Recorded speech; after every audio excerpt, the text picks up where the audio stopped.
Okay, we finished up with Revelations. I'm going to go to the Old Testament Revelation. The book of Daniel. End of day prophecy according to the book of Daniel. The abomination of desolation spoken of by Daniel the prophet. In Mark 13, Jesus talks about the abomination of desolation. Now what's that? That's when Satan's going to be standing in the holy place there in Jerusalem during 666, proclaiming himself to be God, pretending to be God, and God's going to let him do it for 5 full moons just to see how many people have read the book and whether they know what to look for and what to do during 666. You certainly don't want to fly off with Satan.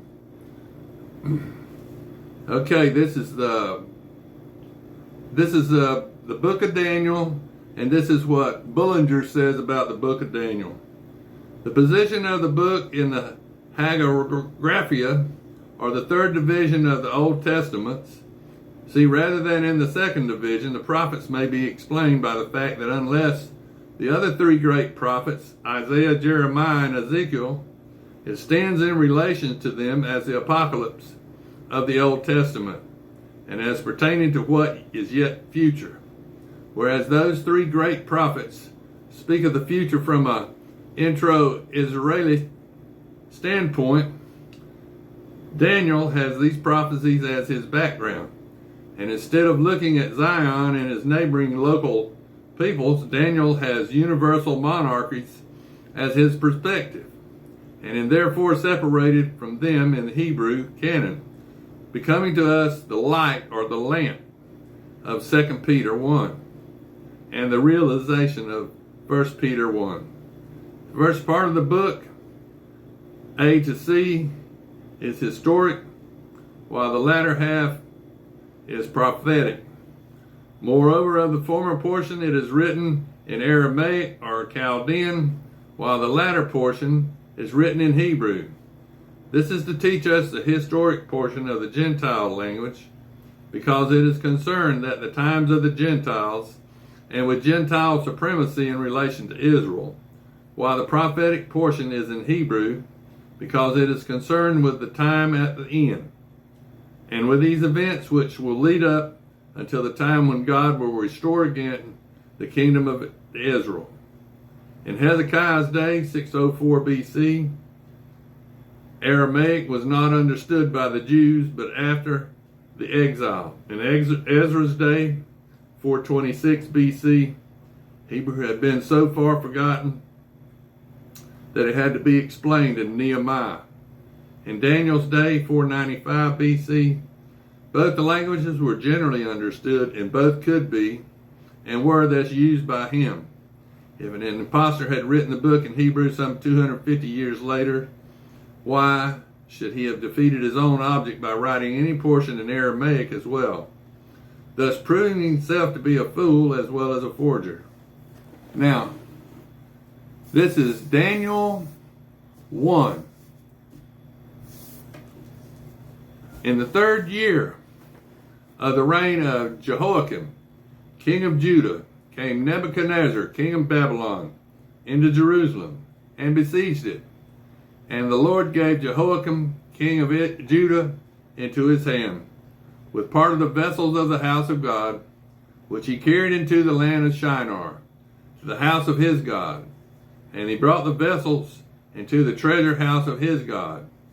And the king spake unto Aphanaz, the master of the eunuchs, that he should bring certain of the children of Israel, and of the king's seed, and of the princes, children in whom was no blemish, but well flavored, and skillful in all wisdom, and cunning in knowledge, and understanding science, and such as had ability in them to stand in the king's palace, and whom they might teach the learning and the tongue of the Chaldeans.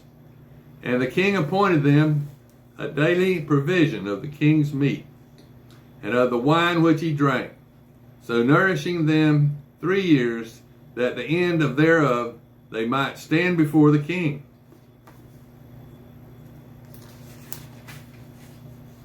Now among these were the children of Judah, Daniel, Hananiah, Mishael, and Azariah, unto whom the prince of the eunuchs gave names. For he gave unto Daniel the name of Belshazzar, and to Hananiah of Shadrach, and to Mishael of Meshach, and to Azariah Abednego.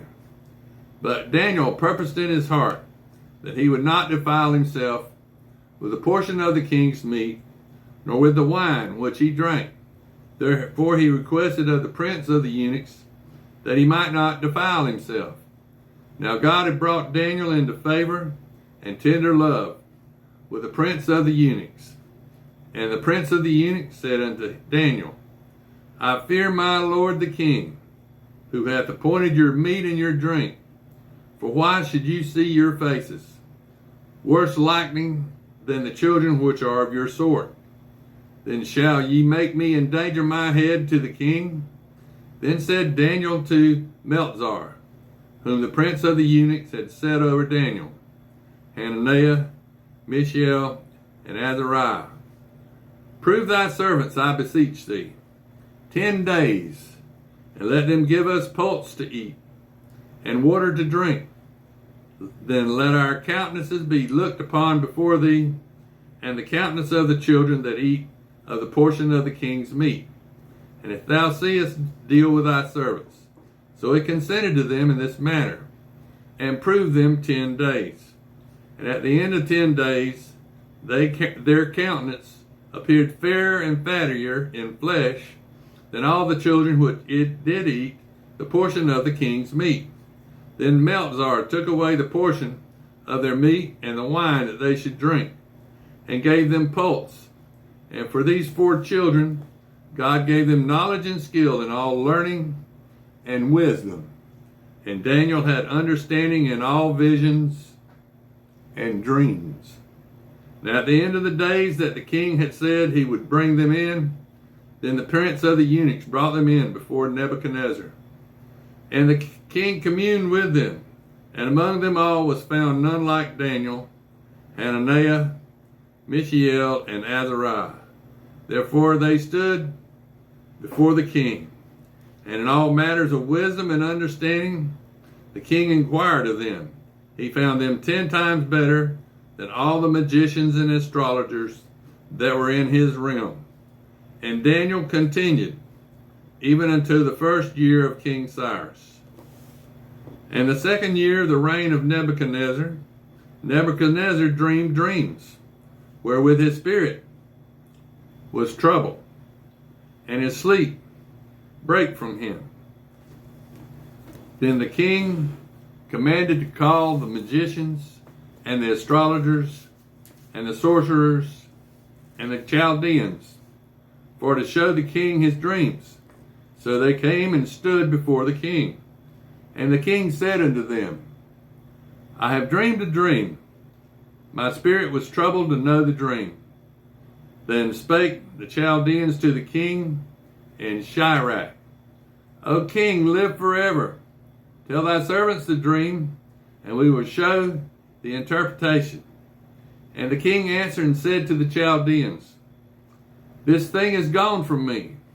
If you will not make known unto me the dream with the interpretation thereof, ye shall be cut in pieces, and your houses shall be made a dunghill. But if ye show the dream and the interpretation thereof, ye shall receive of me gifts and rewards and great honor.